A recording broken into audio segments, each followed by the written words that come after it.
Yeah, so at the minute what we got a key fob set up, so I can press it. So they're going to be doing exactly the same thing with the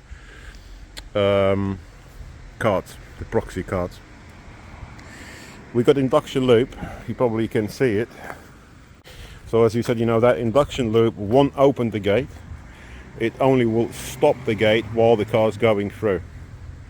So in terms of safety, we installed two safety strips on the gate inside at the bottom, one on the left, another one is on the right, because we've got a crushing point in between the fence and the gate, and that side between the curb and the gate, and also to stop people getting crushed in between the two closing leaves. So we've got this safety strip on a leading gate. Got a maglock.